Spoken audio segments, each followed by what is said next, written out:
Salut Pauline. Salut Mégane. Salut à toi et bienvenue sur Truc de Meuf, le podcast qui parle de santé et sexualité féminine avec bienveillance. On te souhaite une super bonne année 2024, que tu réalises tous tes rêves, on te souhaite du bonheur mais aussi la santé. D'ailleurs pour cette nouvelle année, il y a quelques changements qui arrivent sur Truc de Meuf. Au lieu de poster un épisode par semaine, on va en poster un tous les 15 jours. Et pour bien démarrer, on te propose aujourd'hui un épisode sur un sujet qui nous semble essentiel quand on parle du bien-être des femmes et de la santé féminine, les culottes menstruelles. Ces protections périodiques qui certes ont un coût à l'achat, mais sont quand même plus écologiques et finalement économiques sur le long terme. Pour tout savoir sur le sujet, on a rencontré Pauline, qui est l'une des fondatrices de la marque Bertine, qui vend des culottes menstruelles de très bonne qualité. Elle nous a parlé du parcours de sa marque, mais également des choses à vérifier lorsqu'on a décidé de s'acheter une culotte menstruelle. Ça peut d'ailleurs être un super cadeau à faire. Et en parlant de cadeaux, justement, Pauline a d'ailleurs gentiment accepté de nous offrir un code promo qui offre 10% de réduction pour l'achat de ces culottes menstruelles Bertine. On vous met le lien et le code en barre d'infos et sur nos réseaux sociaux.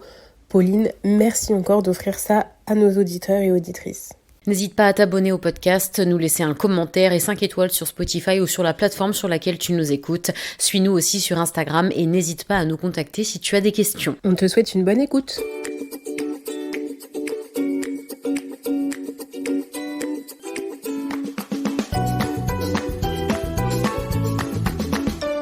Bonjour Pauline et bienvenue sur Truc de Meuf. Bonjour, merci de me recevoir. Alors aujourd'hui, Pauline, ensemble, on va parler des culottes menstruelles et plus particulièrement de la marque Bertine. Mais est-ce que juste avant de commencer, tu pourrais te présenter s'il te plaît ? Oui, bien sûr. Alors, je m'appelle Pauline et j'ai été dans d'autres univers pendant bien longtemps. J'ai notamment travaillé dans de la presse, ensuite dans l'univers plutôt maman-bébé. Et depuis 4 ans et demi, j'ai fondé avec Sabrina Bertine, avec l'ambition dès le début de proposer une culotte de règles qui serait la plus éco-responsable possible. On va reparler du contexte plus tard, mais voilà, en gros, à l'époque, le produit était non seulement très nouveau et le fait de le concevoir de cette façon-là l'était encore plus. Et du coup, avant de parler de ta marque, est-ce que tu pourrais expliquer peut-être pour les gens qui ne savent pas du tout à quoi ça ressemble, ce que c'est une culotte menstruelle, une culotte de règles ? Oui, bien sûr. Alors, une culotte de règles, c'est une culotte qui doit, selon Bertine, qui doit ressembler à une culotte tout à fait standard, mais qui renferme à l'intérieur, qui est conçue pour absorber le flux des règles chaque mois, avec donc l'ambition de vraiment être mise le matin comme une culotte normale et pouvoir absorber le flux d'une journée entière, donc jusqu'à 12 heures.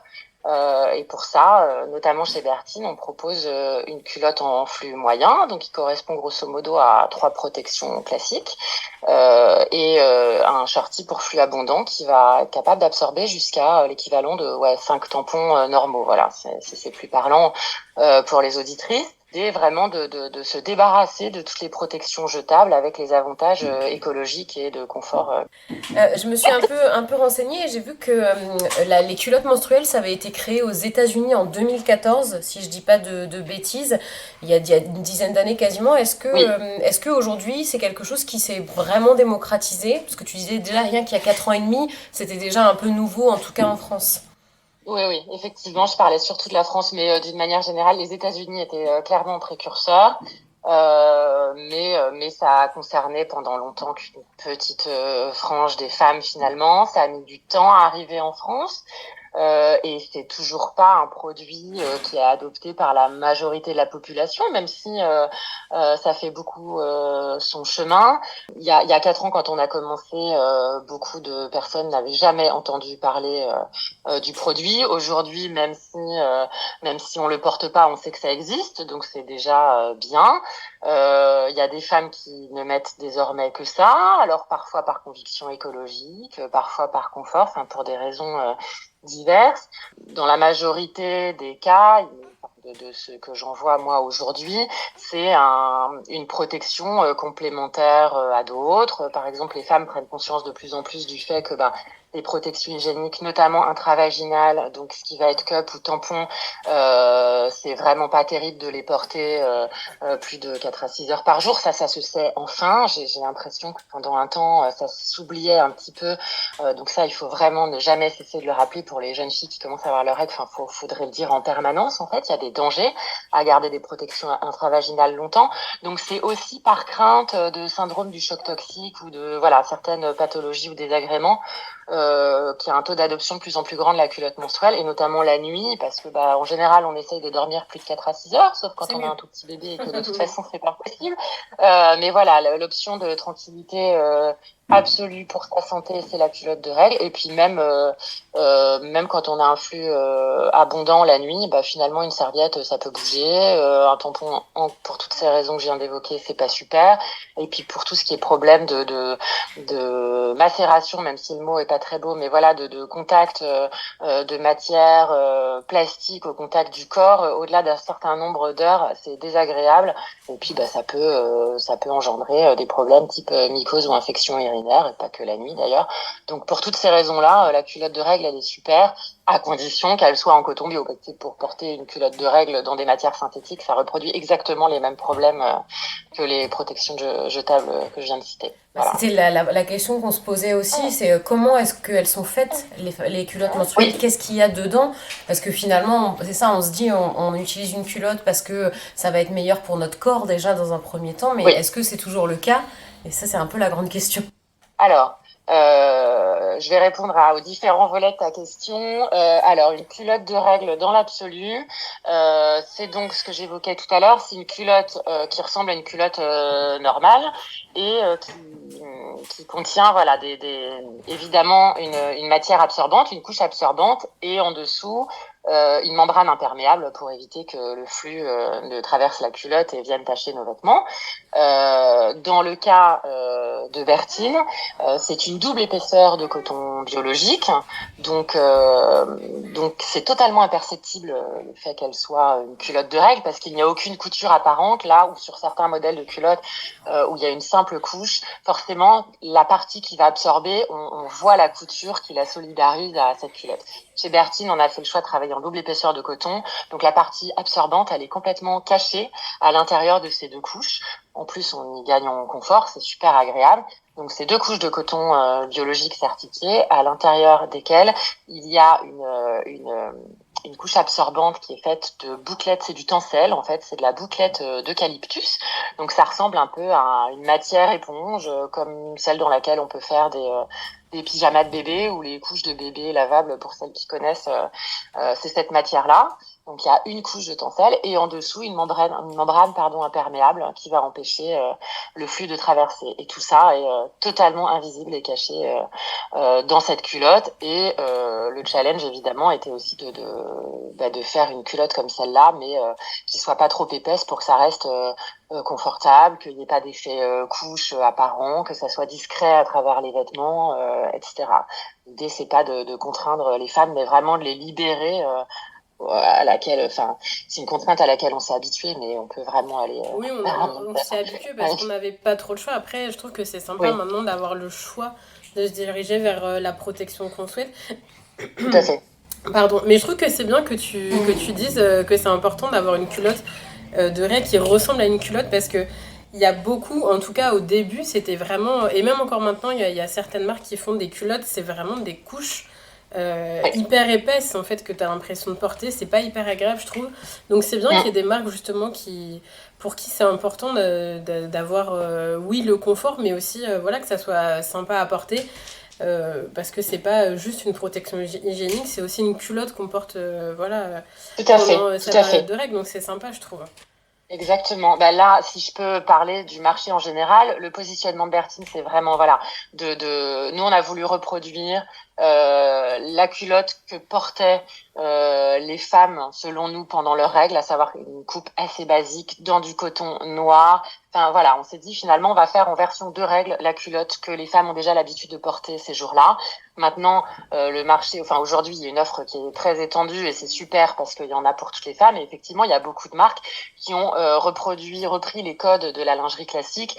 Et aujourd'hui, pour des femmes qui veulent rester sexy ces jours-là, nous c'était pas notre approche du besoin, mais pourquoi pas on peut très bien trouver de la couleur, de la dentelle, enfin des matières synthétiques, des choses qui ressemblent plus à de la lingerie qu'on met les autres jours. Nous, c'était pas du tout notre approche parce qu'on voulait travailler en matière bio. En fait, pour vous refaire un peu l'historique de Bertine, Sabrina et moi, on est plus toutes jeunes, on est des mamans et on est des mamans notamment de filles et c'est la fille aînée de Sabrina qui a eu ses règles en CM2 à 10 ans, ce qui arrive de plus en plus Oui. et on a tendance à l'oublier et finalement nous on avait toujours vu nos règles, enfin voilà, avec nos critères, voilà notre expérience de femme, et finalement en étant projetée à la place d'une mère qui doit gérer ce sujet pour sa fille, on a réalisé que on n'avait pas du tout envie qu'elle reproduise ce que nous on avait fait, que quand même la connaissance pendant 20-30 ans, enfin aujourd'hui on sait ce qui va et ce qui va pas sur ce marché. Il y a des études de l'ANSES qui sont parues, on sait très très bien ce qui va pas dans les protections hygiéniques jetables classiques que proposent les grandes marques aujourd'hui en grande surface. Et là où nos mères avaient l'excuse de nous acheter ce qu'il y avait sur le marché en pensant bien faire, nous aujourd'hui on n'a pas le droit d'acheter les mêmes produits en se disant que ça suffit parce qu'on sait que ça va pas, on sait qu'il y a des pesticides, des agents blanchissants, enfin il y a énormément de choses qui vont pas dans cette industrie. Il y a des lobbies qui sont forts, qui protègent qui protègent des produits qui devraient plus exister. Les pouvoirs publics ne vont pas assez loin. On n'a toujours pas obligé les marques à indiquer sur les paquets ce qu'il y a dans leurs produits, ce qui est quand même incroyable parce que les contraintes sont dans tous les c'est produits, hyper tu es choquant. obligé de dire ce qu'il y a, Tout à même les fait. produits cosmétiques, etc. Donc c'est quand même Exactement. assez fou. Cosmétiques, ce qu'on se met sur la peau, il n'y a pas de problème. Pour tout ce qui est alimentaire, il y a des super applis comme Yuka qui vont nous expliquer ce qu'on peut manger, ce qu'on peut pas manger, ou en tout cas les risques qu'on prend. Après, le consommateur est libre de faire ce qu'il veut. Mais sur ces protections hygiéniques qu'on va se mettre quand même au plus près de notre intimité, voire dans le corps, pendant des heures d'affilée, c'est terrible, quoi. Bon, moi, j'ai tendance à penser que si c'était pas un problème intime et de femme, on aurait avancé un peu plus et depuis longtemps. Mais ça, c'est sûr, hein, C'est comme quand même un tous des les sujets sujets, qui touchent les femmes de toute façon. hélas, beaucoup de sujets. Voilà, c'est un peu un parent pauvre aujourd'hui. C'est pour ça que, voilà, dès qu'on a l'occasion de le dire, c'est quand même un peu un sujet féministe, effectivement, et dans le bon sens du terme. Donc, il faut absolument parler de ces choses-là et œuvrer pour les générations futures, et notamment moi qui suis maman de plusieurs filles. Évidemment, je tiens à porter ce flambeau-là aussi. Oui. Et puis c'est une question effectivement aussi de confort, tu en parlais, pour avoir Alors oui. tout essayé. Alors typiquement les serviettes au début des règles, et puis les tampons parce que c'était quand même plus pratique après. Moi j'ai acheté mes premières culottes menstruelles, c'était il y a 6 ans à peu près, et il y avait presque rien en France effectivement, donc ça venait d'Angleterre, donc c'était un coût quand même assez important. Mais ça a complètement changé ma vie. En fait, je me suis dit, oh, c'est super confortable, je me sens super bien dedans, comme un autre jour en fait. Et c'est vrai que le seul frein que moi j'ai eu derrière, c'était le coût. Et ça, c'est une vraie question qu'on se pose beaucoup parce que je suppose qu'à long terme, acheter une culotte, même une trentaine d'euros, et en acheter par exemple une par mois, ça va nous coûter moins cher parce qu'on peut les garder plus longtemps. Mais encore faut-il pouvoir investir au départ si on veut surtout une culotte qui soit un peu sympa ou peut-être avec des bonnes certifications comme les vôtres. Ça, c'est un peu la grande question de comment on fait pour pouvoir investir et combien de culottes il nous faut pour vraiment être bien sur un cycle, quoi. Exactement. Alors oui, tu soulèves un point que j'évoquais tout à l'heure, c'est est-ce que toutes les femmes ne sont pas faites pour mettre que des culottes tout le temps. Il y en a qui sont pas à l'aise ou qui ont envie. Enfin voilà, moi je me sens pas spécialement confortable avec un slim blanc quand j'ai mes règles, mais certaines femmes soulèvent le sujet et effectivement, il faut l'idée n'est pas de diaboliser notre protection, mais de bien être consciente de ce qui existe sur le marché, de compiler en fonction de nos désirs. Maintenant, effectivement, dans l'hypothèse où on a envie de porter que des culottes de règles tout au long de son cycle, effectivement, c'est un équipement et un coût à l'achat. Maintenant, comme tu dis, en fait, c'est une vraie contrainte de coût, les protections hygiéniques. On s'en rend pas forcément compte parce que c'est des choses qu'on achète en même temps que l'alimentaire, et puis c'est des petits achats qu'on fait par-ci par-là, donc on fait pas spécialement attention, mais c'est quand même facilement entre 5 et 10 euros par mois. Donc sur une année, c'est quand même entre 70 et 100 euros. Bon, si tu achètes ton lot de 3 culottes chez Bertine, aujourd'hui, tu en as pour 85 euros. Donc tu vois que finalement, le coût à l'achat, il semble élevé, mais finalement, il est aussi onéreux que les dépenses que tu vas faire dans du jetable tout au long d'une année. Et la différence, c'est que ton jetable, tu vas le jeter, ça va être fini, c'est du renouvellement perpétuel. Et puis en plus, ça part dans la nature. Là, je vous épargne la partie écologique. Alors que effectivement, nos culottes Bertine, effectivement, on a voulu dès le début les étudier comme un produit long-termiste. C'est un produit zéro déchet. Il fallait vraiment tenir cette promesse-là. Nous, nos culottes, elles vont durer au moins 5 ans. On a fait le choix dès le début. Effectivement, on s'est retrouvé avec des concurrents face à nous qui promettaient des durées d'usage de 4 ans, 5 ans, 7 ans, 9 ans même une fois. Et on s'est dit, mais comment des marques peuvent prétendre que leurs produits durent aussi longtemps alors qu'elles n'existent pas elles-mêmes depuis aussi longtemps, et que aucune étude n'a été faite pour avérer ça, quoi. Donc on est allé voir un institut d'études spécialisé dans les tests textiles qui avait plutôt l'habitude de faire des tests d'usure sur des jeans ou des t-shirts, et voilà, de voir. Et puis on s'est dit, bon, on va les challenger. Ils avaient jamais fait ce genre de test, et on leur a demandé de crash tester entre guillemets nos culottes, de simuler un usage réel. On a fait une espèce de moyenne scientifique en se disant, bon ben voilà, une femme moyenne a ses règles 5 jours à chaque cycle, elle a 13 cycles par an, donc rapporté à 5 ans, ça fait à peu près 120 usages. Et avec ce brief-là, on a dit à cet institut, simulez-nous une absorption, un lavage dans des conditions réelles, un peu plus chaud que ce que nous on dit pour voir, enfin les martyriser un petit peu, puis on va voir. Nous, l'idée au début était aussi de se dire, finalement, si notre produit a des failles, ça va nous permettre de les soulever et puis d'améliorer nos produits. Et la très très bonne surprise, c'est qu'effectivement, on a pu constater qu'après l'équivalent de 5 ans d'usage, nos culottes, elles étaient toujours impeccables. L'élastique était pas, alors parce qu'on teste énormément nos concurrents évidemment, certaines culottes, au bout de 2 lavages, elles perdent 3 tailles. Les matières synthétiques, ça bouge, ça se déforme et tout. Nous, c'est le grand avantage aussi des matières qui composent notre produit, c'est que ça ne bouge pas. Le coton, si on les fait pas sécher en plein soleil, il va garder bien son intensité de couleur et tout. Donc, elle va rester jolie. Et en plus, évidemment, elle va rester absorbante, efficace et sympa à porter. Et aujourd'hui, on a quand même un plus grand recul qu'à l'époque sur l'usage de nos produits. Et on a pu constater que, nos acheteuses de culottes d'il y a 4 ans, elles portent encore les mêmes. Alors, elles renouvellent parce qu'elles ont envie d'un flux abondant ou de notre modèle dentelle, ou voilà, elles se font plaisir, mais où elles font du sport, donc enfin qu'importe, mais toujours est-il que oui, la durabilité, la promesse est là. Donc pour répondre à ta question, c'est hyper rentable, quoi. Quand on fait l'addition de ce que coûtent les règles sur une vie, c'est complètement fou, quoi. C'est entre 3 et 4 000 euros. C'est un calcul que personne ne fait jamais, mais enfin c'est dément, hein. Et ça, c'est que les femmes, encore une fois. Et puis c'est vrai que moi je pense finalement que ça peut être un cadeau que tu offres aussi. Tu sais, on œuvre un peu aussi pour que tout ce qui touche à l'intime des femmes soit moins tabou, qu'on arrête de cacher tout ça. Et en fait, finalement, même à une jeune fille ou à une amie, en fait, ça peut être un super cadeau. Parce que c'est déjà une sacrée somme. Et puis, voilà, t'as tes culottes de règles, elles sont jolies, elles sont sympas. Pourquoi pas, en fait. Et effectivement, on constate à l'approche de Noël, ça s'offre beaucoup.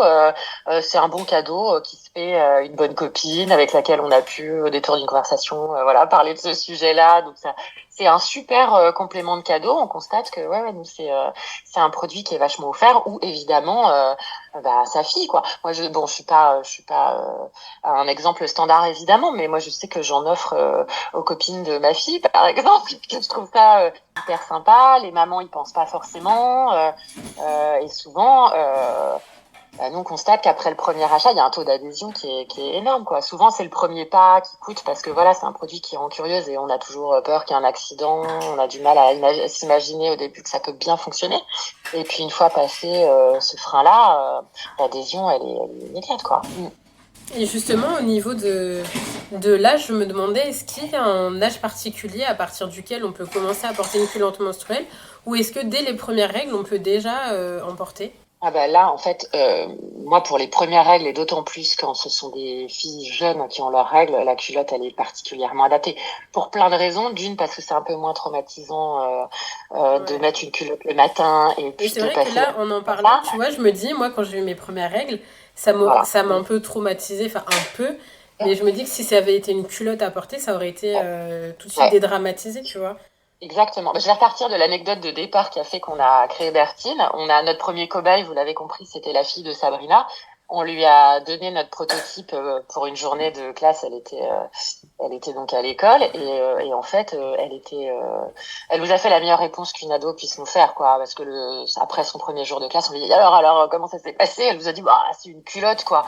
Et c'était génial parce qu'on s'est dit, mais en fait, c'est fabuleux parce qu'on peut, à cet âge-là, enfin, il est possible de juste mettre une autre culotte et de considérer qu'on mène une journée normale et que juste on met une autre culotte ces jours-là, mais il n'y a pas d'autres contraintes que celle-là. Ce qui paraît fou, effectivement, pour toute ma génération de femmes, et puis ça continue encore, pour qui c'est des moments de solitude terribles, quoi. L'effet de surprise, le fait d'avoir des règles abondantes, le stress d'avoir à changer de protection entre 2 heures de cours. On peut déjà parler de charge mentale, hein, parce que les garçons, ils ont pas ça, hein, ils vont se détendre entre 2 heures dans la cour de récré, et puis ils ont le cerveau frais, entre guillemets, pour aller à l'heure de cours d'après. Quand on est une jeune fille et qu'on a des règles super abondantes, ça peut être des sacrés moments de solitude et de stress que d'avoir à gérer ses règles, les La crainte de la débordements qu'il tâche. peut y avoir, la crainte de la tâche. C'est une vraie charge mentale, quoi. Et puis bah, se balader avec des grandes serviettes hygiéniques dans son cartable, c'est pas drôle. Faut bien y penser. Et puis là, on parle pas de précarité, mais il faut aussi avoir les moyens de se les offrir. Bien À sûr. une époque, on parlait de précarité menstruelle au-delà des frontières. Aujourd'hui, malheureusement, c'est énorme, et même en France, c'est plusieurs millions de femmes hein, qui arbitrent entre s'alimenter et s'acheter des protections hygiéniques. Il y a des jeunes filles aujourd'hui qui ne vont pas en classe parce qu'elles n'ont pas les moyens d'avoir des protections hygiéniques. Là aussi, la culotte, certes, l'acquisition, elle a un coût, mais une fois qu'elle est acquise, bah, elle est là, quoi. Donc oui, c'est quand même un moyen de lutter contre la précarité d'une certaine façon. Nous, on propose un paiement 3 fois sans frais sur notre site. C'est aussi pour aider des femmes à acquérir nos produits de manière moins douloureuse d'un coup, quoi. Oui, c'est vachement intéressant ce que tu dis parce que justement, on a fait un épisode il n'y a pas très longtemps sur la précarité menstruelle et c'est vrai que moi, très honnêtement, je pensais pas qu'il y avait autant de personnes qui en étaient, qui en souffraient en France. Bah, 4 millions, 4 millions, on nous a dit, donc c'est énorme. Ouais. Ouais. C'est une estimation, mais effectivement, pendant longtemps, on était à 1,7, mais les derniers chiffres, je crois que c'est en baromètre 2022, sont plutôt entre 3 et 4 millions, c'est fou, quoi. Sur 17 millions de femmes qui ont leurs règles en France. Donc c'est énorme. Donc c'est une part qui est monstrueuse. Ouais. Il y a une autre question qui est enfin, sans rapport avec la précarité menstruelle, mais plus d'un point de vue pratique. Là, enfin, cet épisode, il tombe de manière assez rigolote parce que bah, j'ai mes règles. Voilà. Et en plus, en retour de couche, donc après un bébé qui est né il n'y a pas très longtemps. Et en fait, moi, j'ai la chance de travailler à la maison. Donc, c'est vrai qu'il y a un vrai confort à ce niveau-là. Mais je me suis rendu compte que si j'avais dû travailler à l'extérieur, là, pendant ces règles-là, porter une culotte, ça n'aurait pas été suffisant. Et je me suis demandé d'un point de vue pratique, est-ce que c'est vraiment un produit quand on a des règles abondantes qu'on peut porter en allant travailler parce qu'il faut changer sa culotte et se balader avec une culotte dans son sac. Là, du coup, c'est un peu moins pratique que d'avoir des serviettes jetables. Alors, c'est ce que beaucoup de femmes se disent. Aujourd'hui, alors une culotte classique, nous, c'est vrai qu'on propose une culotte flux normaux. Clairement, pour des femmes qui ont des règles abondantes, ça ne devrait pas suffire, c'est clair.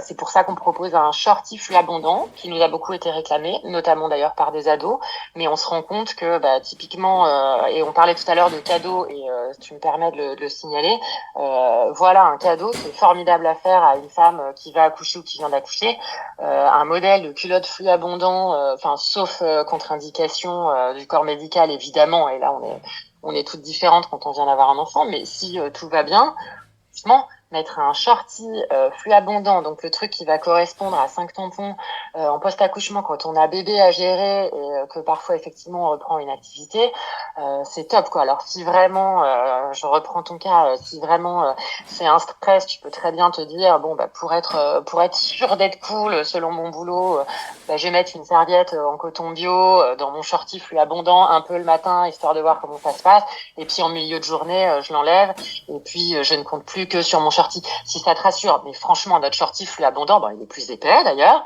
mais il fait le job pour les femmes qui ont des flux abondants. Nous, en dehors de nos clientes qui font de l'endométriose ou voilà, qui ont des pathologies, ou des femmes qui portent des stérilets, enfin voilà, des cas un peu plus particuliers qui font qu'elles ont des vraies règles abondantes, le shorty, franchement, il suffit, quoi. Il n'y a pas de problème. L'idée, franchement, nous, on nous a plusieurs fois posé la question. Moi, je refuserais de vendre un produit si c'était pour contraindre les femmes à changer de culotte en milieu de journée.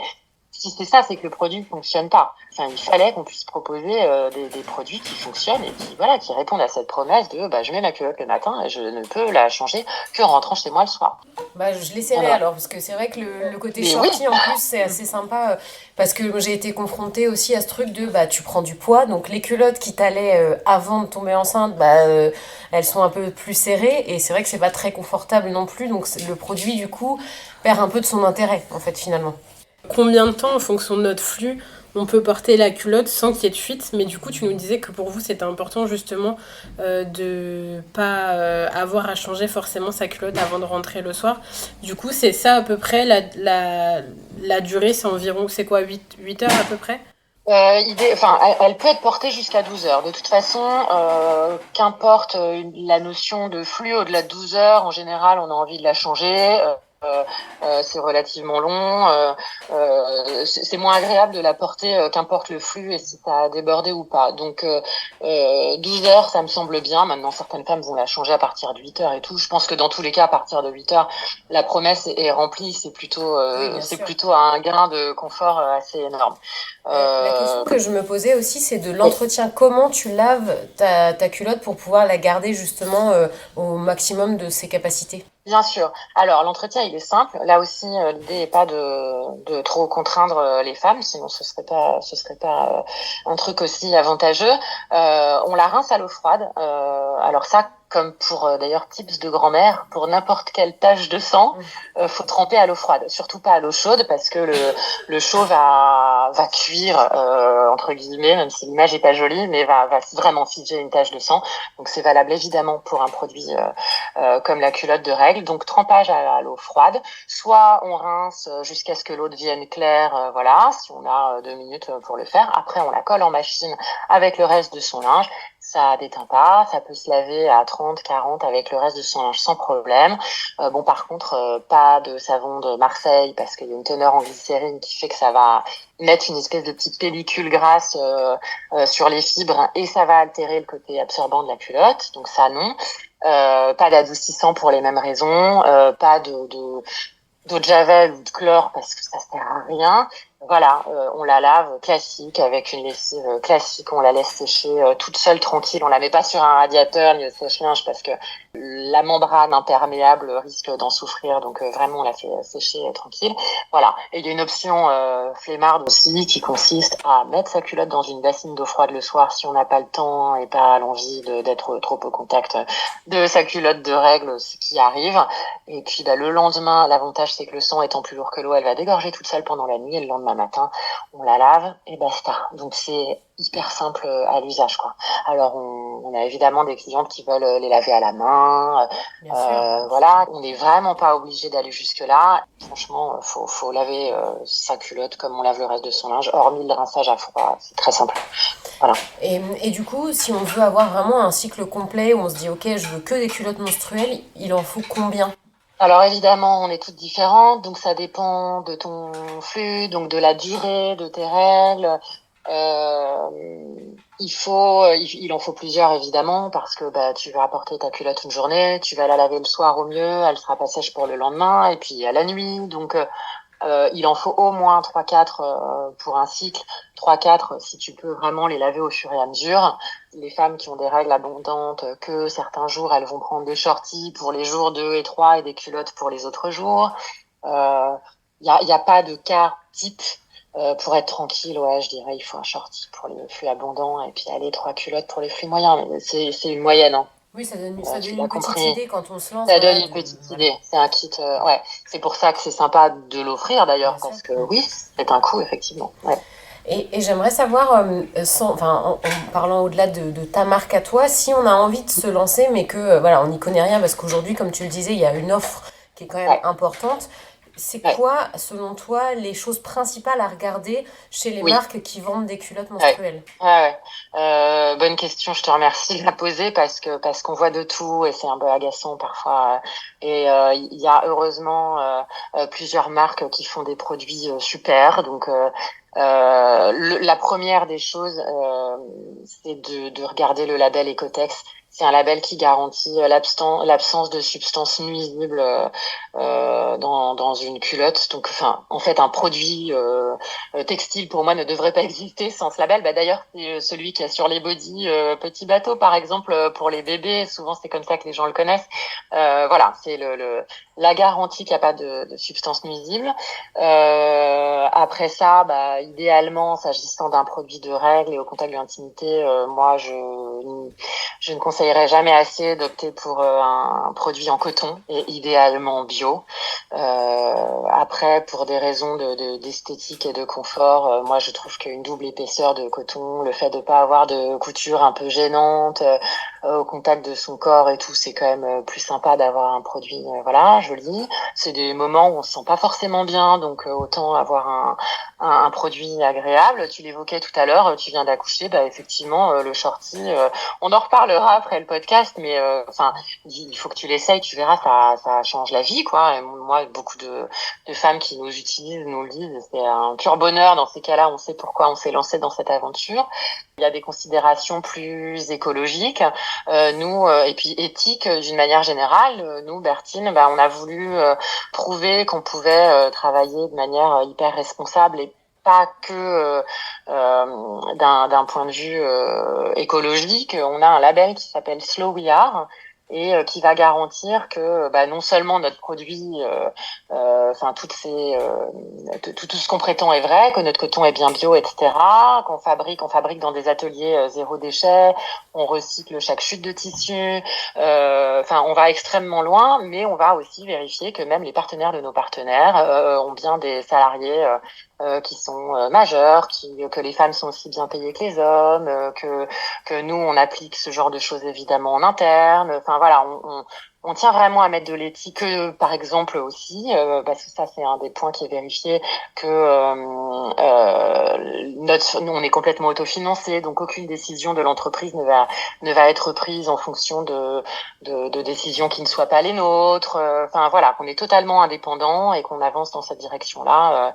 Avec la plus grande éthique possible dans tous les domaines. D'ailleurs, je conseille d'une manière générale de s'intéresser à ce label Slow Yard qui, on est la seule marque de culottes menstruelles à l'avoir, mais sinon c'est un label qui certifie d'autres marques de textiles et c'est que des marques de textiles qui font des choses irréprochables, qui sont pour la plupart, qui sont toutes françaises, qui fabriquent pour la plupart en France ou en Union européenne, et c'est des choses qui sont vachement importantes. Ouais. Parce que ça permet une certaine garantie. Les gens sont de plus en plus attentifs à ça, moi je trouve, et aussi au-delà de c'est fabriqué en France, enfin tu sais, on se rend bien compte que parfois une certification ça veut rien dire du tout parce que ça peut être assemblé dans un pays mais les produits sont faits ailleurs et la matière première d'où elle vient, ça c'est vraiment des questions. Exactement. On se pose un peu, tu vois, là tu parlais de coton, c'est vrai que si toi tu fais fabriquer dans une usine, par exemple en France c'est bien, mais si le coton c'est des enfants qui travaillent à l'autre bout du monde, et que le tissu est importé et que du coup tu as une empreinte carbone qui est très importante, bah voilà, c'est un peu... Voilà. Il y a beaucoup de marques, c'est un peu mentir, je trouve, aux consommateurs aussi que de prétendre ce genre complètement. de choses. Complètement. Pour être tout à fait transparente, parce que tu l'as compris, c'est un peu dans notre ADN. Au tout début de l'aventure Bertine, on fabriquait officiellement en France. Donc, formidable. Pour le commun des mortels, c'est forcément formidable. Sauf que le coton qui constituait nos culottes venait de super loin. Et aujourd'hui, on a changé de fabricant pour plein de raisons sur lesquelles je vais pas m'étendre là. On fabrique aujourd'hui au Portugal, dans un atelier qui est zéro déchet, donc qui fabrique de manière beaucoup plus éco-responsable que ce qu'on faisait en France. Et notre coton vient de beaucoup moins loin, il vient de Turquie. C'est difficile de faire beaucoup plus près, parce que le coton, malheureusement, jusqu'à nouvel ordre, il pousse pas beaucoup en France et à proximité de la France. Donc ça, non, mais tout le monde le sait pas. Donc c'est intéressant de le rappeler. Et effectivement, on a grandement réduit notre empreinte carbone. Aujourd'hui, il n'y a pas une matière première chez nous qui prend l'avion. Tout se passe par bateau ou par la route, et l'empreinte carbone de notre culotte actuelle est bien moindre que celle de notre culotte française historique. Et effectivement, il y a quelque chose dans l'industrie du textile qu'on ne sait pas assez, c'est que un produit textile je pourrais très bien faire étiqueter nos produits en France et dire qu'il est made in France. Parce que l'industrie veut que c'est comme ça aujourd'hui. On aurait pu le faire, mais j'estime que c'est effectivement pas respectueux du consommateur final. À partir du moment où on a notre atelier qui travaille principalement au Portugal, et ben on fait tout là-bas. On a la chance d'avoir un partenaire formidable qui fait des produits de très grande qualité, plus grande qualité que ce qu'on faisait en France. Et je diabolise en aucun cas tous les fabricants français, mais en tout cas, nous, il se trouve que c'est comme ça que ça s'est passé. Et franchement, je changerais pour rien au monde. Et nos clientes, les premières, en sont hyper satisfaites, quoi. Voilà. Et du coup, si tu travailles justement avec des gens qui sont payés correctement, que tes produits, tu les fais de bonne qualité, comment tu arrives à proposer un prix qui soit justement dans les moyens des gens? Parce qu'on sait très bien que si on voulait faire tout parfaitement, malheureusement, souvent, il faut choisir entre l'éthique et ton porte-monnaie, quoi. Donc, comment Exactement, vous faites pour que ça soit, disons, dans les prix en fait des culottes classiques à peu près, hein, voilà. Oui, bah alors, moi, effectivement, je considère qu'on est tout à fait, à prix équivalent, on est clairement dans du haut de gamme. En plus, il faut savoir que le coton biologique l'inflation touche tout le monde, et y compris cette industrie-là. Le coton biologique a pris 43% il y a 2 ans, donc vous doutez bien que forcément sur nous, le prix de fabrication de nos produits, ça a été absolument terrible. Mais on a décidé de pas augmenter nos prix, donc on rogne sur nos marges pour pouvoir proposer ce produit toujours au même prix, parce qu'on sait que là, dans certains prix, le coût d'acquisition, il est difficile. Il y a des produits qui sont de qualité vraiment beaucoup plus cheap, faits à l'autre bout du monde, et qui sont vendus au même prix. Nous, on tient vraiment effectivement à garder ce positionnement-là, et je pense que oui, notre rapport qualité-prix, il est optimal aujourd'hui. Il est clair que si on voulait faire le même produit en France, il serait plus cher, hein, ça fait aussi partie de l'équation. À l'époque, c'est pas du tout pour ça qu'on a quitté la France, mais de fait, il nous serait compliqué de revenir aujourd'hui pour ces raisons-là, quoi. C'est difficile. Il y a des marques aujourd'hui. Alors le problème, c'est que oui, il y a beaucoup de femmes qui, inflation oblige, acquièrent des culottes de règles qui sont pas chères. Alors il y a des enseignes de grande distribution qui prétendent lutter contre la précarité menstruelle et qui propose 3 culottes. Le pire qu'on ait vu, c'est 3 culottes pour 10 € par une grosse enseigne que je ne citerai pas. Forcément, c'est des produits qui sont hyper cheap. Puis d'une manière, ça ne lutte pas du tout contre la précarité menstruelle. C'est vraiment pas sympa, parce que les femmes qui vont acheter ça, elles vont les porter 1 fois, 2 fois. Franchement, elles vont fuir, elles vont les jeter, elles vont être dégoûtées par le principe de la culotte menstruelle en se disant que c'est ça une culotte de règle, et donc c'est assez pourri. Donc en plus, ça jette l'opprobre sur tout un marché, ce qui est nul. Et puis d'une manière générale, dans l'industrie du textile, si on paye vraiment pas cher un produit, c'est que quelqu'un à l'autre bout du monde paye l'addition pour nous, quoi. C'est comme le t-shirt à 4 balles H&M qui est fait à l'autre bout du monde. Non, c'est pas super. Non, c'est pas un truc pas cher. On connaît le coût humain maintenant de ce genre de choses, l'exploitation qui peut y avoir de plein de travailleurs. Donc non, un produit de qualité, il peut pas être pas cher, quoi. Malheureusement, ça, on va pas réinventer la roue. C'est comme ça, et il faut remettre un peu de bon sens là-dedans. Il vaut mieux acheter moins, mais mieux. Un bon produit qui va durer longtemps. Voilà. Nous, c'est en tout cas notre positionnement depuis le début. Et puis j'ai l'impression quand même qu'il y a de plus en plus de personnes qui sont dans cette démarche-là aussi, hein, de se dire je veux des bons produits, je veux savoir ce que je mets sur mon corps, quitte à le payer plus cher et en avoir moins.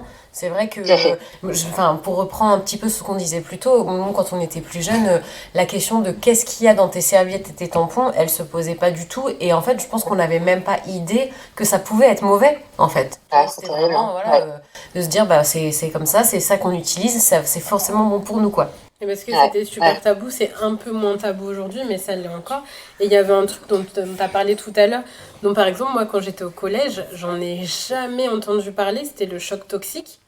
Alors que c'est super grave et que on n'en a jamais entendu parler, tu vois. Moi, je crois que la première fois que j'en ai entendu parler, c'était genre au lycée, ou pas même quand quelqu'un est mort ou qu'il y a eu Si, en fait, il y a eu une histoire comme ça où on en a entendu parler, et du coup là, toutes les nanas se sont mises à paniquer. Oh là là, mais et si ça m'arrive, et si ça m'arrive. Mais en fait, jusqu'alors, on n'en avait jamais entendu parler. Et tu te dis, mais c'est fou, en fait, que ça soit un sujet tabou, certes, mais au moins que les personnes concernées puissent être au courant des risques Parce qu'elles qu'on a, puissent on a en tous courir, fait ça quoi. de porter un tampon toute une nuit, par exemple. C'est typiquement le genre de truc en fait qui est super Mm. mauvais que moi, Ah, aujourd'hui je vraiment, faut ferais pas plus. ça, ouais. Mais en fait, on n'en savait rien parce que tu te dis, bah comme ça évite que ça fuit. Je mets un gros tampon en plus et hop, c'est Mm. parti pour 8 heures de sommeil. Et pareil, que ça soit blanchi. Ça, moi, c'est un truc que j'ai appris vachement tard en me disant, mais pourquoi ils blanchissent? Ça serait marrant, Oui, on le porterait quand même en fait. C'est juste une question exactement. d'esthétique. C'est incroyable quoi. Mm. Mais même le Ouais, fait que ça soit pas testé avec du vrai sang, ça c'est pareil. On a Oui. appris ça il y a pas longtemps avec l'étude qui est sortie là. On était comme des folles. On s'est dit, mais c'est. ouais, ouais. Et ça choque personne. Personne Non, s'est non. dit, bah oui, ça va fonctionner parce que c'est la même chose après tout. C'était quoi déjà? Du sérum fi, je crois. Je sais Je plus, sais c'était plus eu trop, un Non, mais mélange c'est avec fou. qui était beaucoup moins visqueux en plus Mais que ouais. le sang du coup. Et on se dit, mais à quel moment ils se disent, oui, ça va te faire, c'est pareil. Mais non. Ouais. Non, mais il y a effectivement encore beaucoup de choses à faire évoluer. Et je pense que toutes les deux, vous avez quand même une connaissance assez bonne du sujet et que malheureusement, oui, il faut encore matraquer beaucoup de choses parce que c'est pas le cas de toutes les femmes. Encore une fois, il y a plein de jeunes filles aujourd'hui qui n'ont pas accès à l'information, dont les mères n'ont pas le temps, pas l'envie ou sont pas à l'aise pour parler des choses. Effectivement, mettre un tampon la nuit, ouais, il faut surtout pas. Alors, je tiens absolument pas à diaboliser. Ce tampon, ça peut être très pratique dans certains cas de figure, Bien sûr. mais effectivement, la nuit, il faut pas. Ça, c'est vraiment pas bon. Et oui, sur le côté tabou d'une manière générale, ouais, moi, je me souviens, ado, effectivement, on voyait au mieux un liquide bleu et puis Oui. avoir ses règles. Avoir ses règles, c'était courir dans la forêt, pouvoir faire du sport. Entre la réalité de ce qu'on vivait et les pubs qu'on voyait à la télé, mais il y avait un gap extraordinaire, quoi.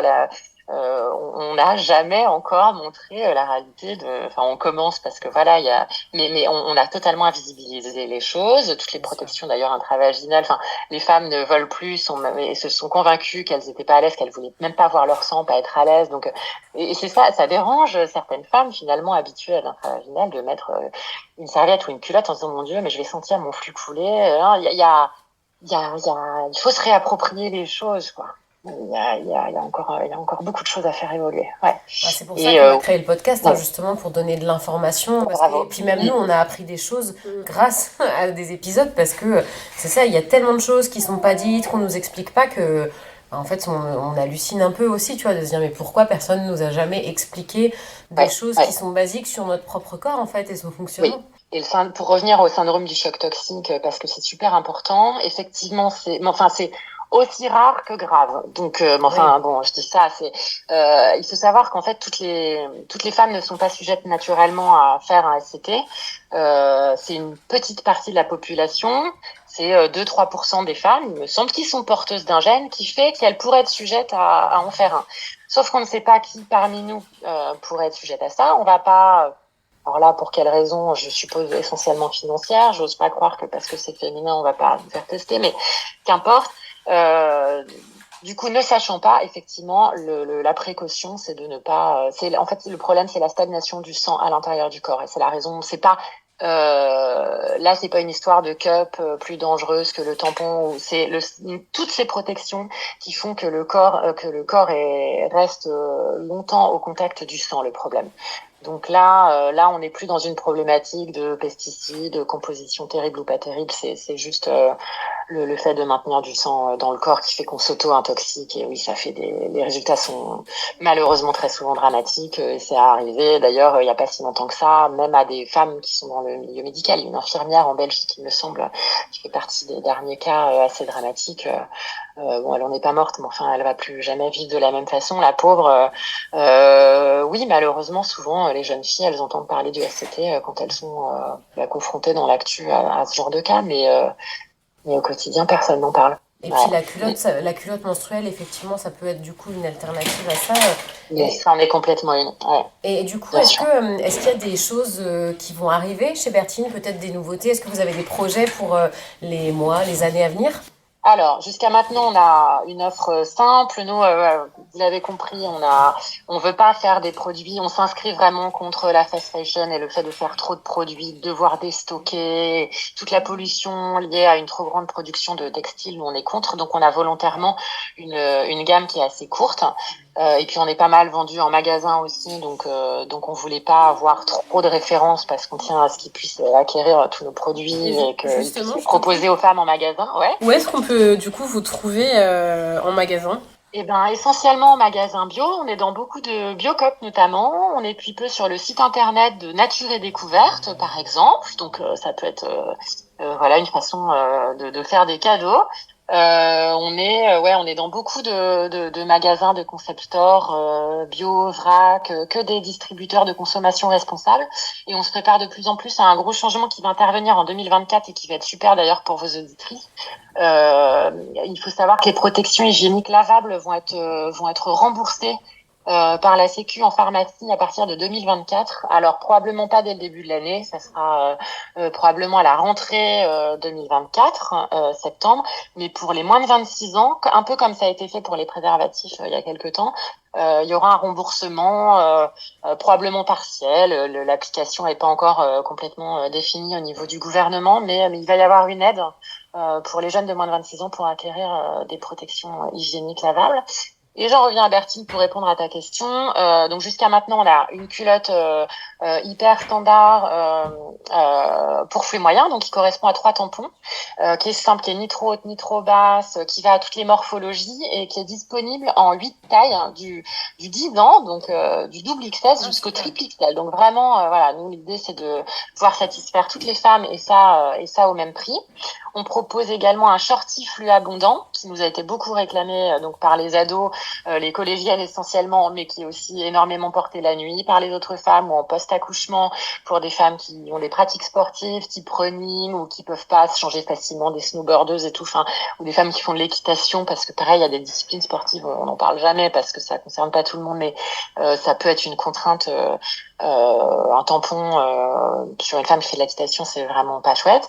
Et puis on a sorti cette année une version avec une jolie ceinture en dentelle pour notre culotte classique, qui en plus d'être plus jolie, plus sophistiquée, présente l'avantage de, il y a plus l'élastique autour de la taille. Donc pour les femmes qui veulent vraiment plus aucun élastique à la taille, avoir plus du tout cette contrainte de peut-être avoir un bourrelet cadeau quand elle met sa culotte, et la dentelle vient juste se poser sur la taille et c'est hyper flatteur.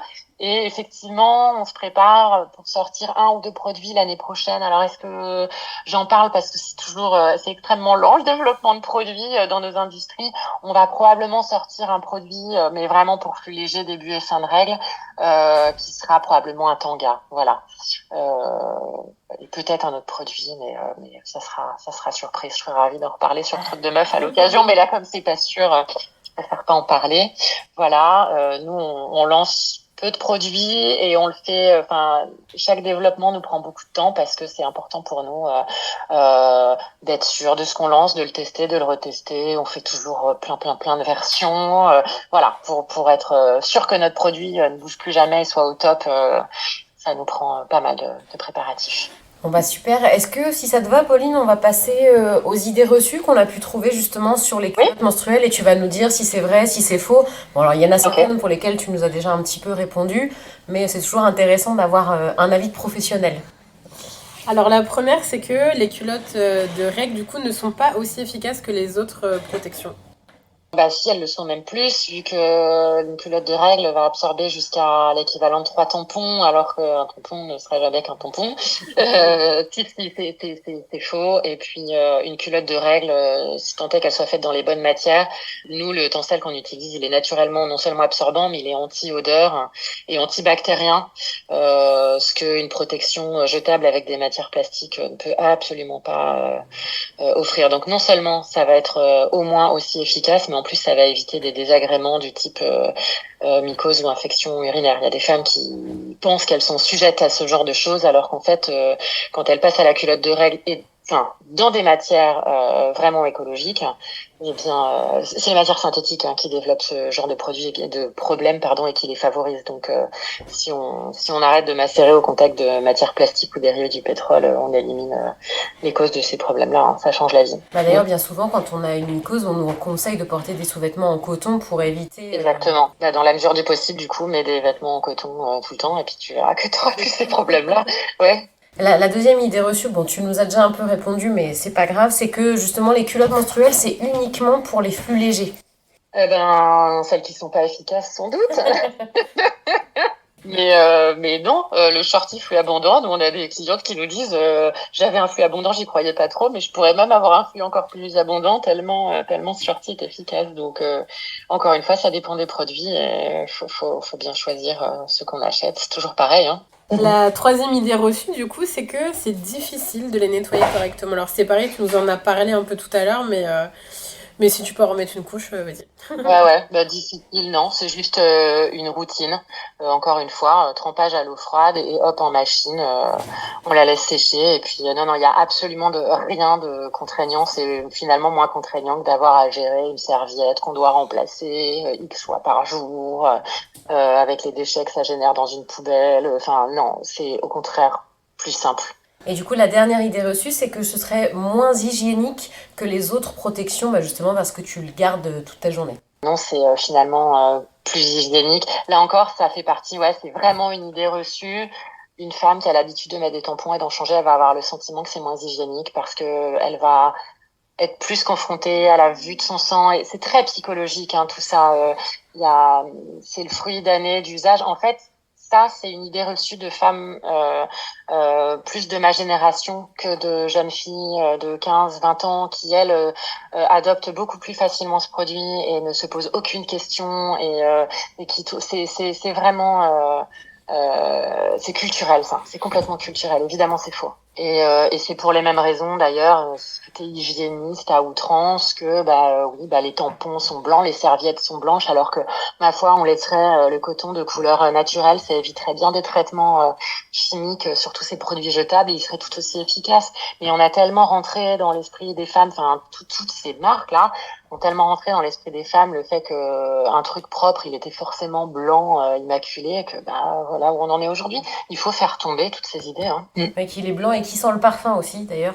Oui, alors oui, non, mais le tampon parfumé avec applicateur plastique, alors ça, ouais, c'est le cauchemar absolu. D'accord.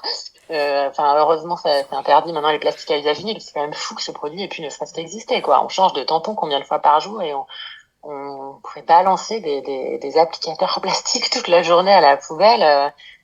Faire que c'est quand même 80% des déchets qu'on retrouve dans la mer, hein, les produits d'hygiène. C'est dramatique. Hein. Après, je pense qu'il y a eu un peu ce truc aussi où quand les protections jetables sont arrivées, ça a été un peu une libération pour les femmes parce que ça a été une avancée, tout comme la pilule à l'époque. Mais aujourd'hui, justement, il est temps d'avancer et d'aller vers quelque chose, effectivement, qui soit encore mieux, en fait, tout simplement. Tout à fait, oui, effectivement, l'arrivée du tampon a été révolutionnaire, mais c'est encore une fois, c'est un produit super, mais pour autant, il a quand même 2-3 défauts, comme toutes les protections, sans doute. Hein, voilà, l'idée, c'est de pouvoir, que les femmes aient le choix, encore une fois, et qu'elles puissent utiliser en fonction de leurs contraintes les produits qui leur semblent les mieux, mais oui, c'est un très bon. J'ai pas parlé de pilule, mais effectivement, ça a apparu à une époque comme la libération de la femme, un produit extraordinaire. On en revient un peu parce qu'il y a quand même des effets secondaires à la pilule, et puis il y a d'autres moyens de contraception. C'est assez similaire, effectivement. La comparaison est très très juste. Et sinon, Pauline, est-ce que tu aurais, peut-être pour les personnes qui auraient encore d'autres questions pour aller plus loin justement sur le sujet des protections et notamment des culottes menstruelles, de comment elles sont fabriquées, peut-être des contenus à conseiller, que ce soit des livres, des séries ou même un compte Instagram, quelque chose pour avoir un peu plus d'informations justement? Sur les culottes d'une manière générale, on essaye, nous, sur nos comptes Instagram et Facebook, de donner de l'information régulièrement, évidemment. Après, il y a plein de sujets. Il y a des associations formidables, notamment qui s'appellent Règles élémentaires, pour avoir des chiffres ou de l'info sur la précarité menstruelle. S'il y a des personnes qui veulent aider, voilà, ça me semble aussi intéressant d'en parler. L'info en général, heureusement, elle existe partout. Nous, on a un blog sur lequel on parle de beaucoup de choses, notamment pour... on a beaucoup d'ados qui viennent regarder notre blog, d'ailleurs, les premières règles. On a beaucoup de papas. Maintenant, il y a de plus en plus de familles monoparentales. Je sais qu'il y a beaucoup de papas solos qui ont trouvé formidable de pouvoir, on en parlait tout à l'heure, des protections pour les jeunes ados. Typiquement, pour un papa, c'est génial de pouvoir acheter une culotte et de se dire, c'est bon, j'aurai plus qu'à la laver après. Je vais pas avoir tous les mois à acheter des protections pour ma fille sans savoir si je dois prendre abondant, pas abondant, les serviettes avec ou sans ailettes. Enfin, voilà, il y a ce genre d'infos, c'est bien. Bon, puis nous, d'une manière générale, sur le site, on a une chatbox, on répond à tout type de questions tous les jours. Des questions aussi plus d'ordre sexo. On se rend compte que malheureusement, l'accès à l'information, il n'est pas toujours évident. Des questions que les femmes ou les jeunes filles osent pas poser à leur pharmacien. Il y a encore trop de femmes qui vivent leurs règles comme des grands moments de solitude et qui se sentent très seules. Donc, on essaye aussi de répondre à des questions qui sont pas directement liées à nos culottes précisément, quoi. Voilà. Est-ce que tu aurais peut-être une petite note positive pour terminer cet épisode, un petit truc, un petit conseil, une petite info, quelque chose pour terminer en beauté? Alors là, on a parlé de précarité, donc c'est possible. Alors, je vais revenir à cette super note positive de ce qui va se passer en 2024 pour toutes les jeunes filles qui ont moins de 26 ans. C'est enfin l'arrivée effectivement du remboursement des protections hygiéniques lavables. Je dis pas culottes parce que ça concerne aussi des serviettes lavables. Bertine n'en fait pas, mais il y en aura probablement en pharmacie, donc c'est super. Comme ça, toutes les femmes pourront y trouver leur bonheur. Et puis voilà qui va favoriser une alternative confortable et écologique en pharmacie versus du jetable. On pourra toujours trouver les protections qu'on a toujours trouvées en pharmacie, mais elles ne seront pas remboursées. Et je trouve génial de la part du gouvernement de vrai, voilà, et pour la santé des femmes et et puis parce que ça a aussi des conséquences sur l'écologie. On râle beaucoup en ce moment parce que la COP28 a lieu en ce moment, oui. Donc il y a des sujets qui sont testés. Voilà, si on doit rester sur du positif, ça c'est assez génial et ça va quand même un peu révolutionner les choses et ça va enfin mettre un peu dans la lumière des marques comme la mienne, mais comme plein d'autres. Je fais partie d'une association qui s'appelle la Femtech, où finalement on est plusieurs concurrents, on propose des produits similaires.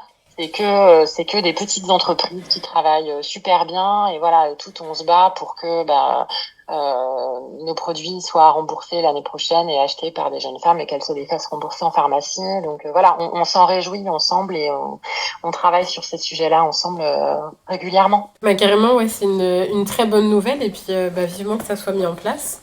Et en tout cas, Pauline, merci beaucoup d'être venue au micro de Meuf aujourd'hui. Et puis à bientôt. C'était super de m'avoir reçu. À bientôt. Salut les filles. On espère que cet épisode t'a plu et qu'il a pu t'apporter toutes les informations dont tu avais besoin sur les culottes menstruelles. Et d'ailleurs, si t'as envie d'essayer la marque Bertine, n'oublie pas qu'on a un code promo qui t'enlèvera 10% sur ta commande de culottes menstruelles sur leur site. N'hésite pas à regarder en barre d'infos et sur nos réseaux sociaux, il y sera. Et nous, on se dit du coup à dans 15 jours pour un nouvel épisode. Ciao les meufs!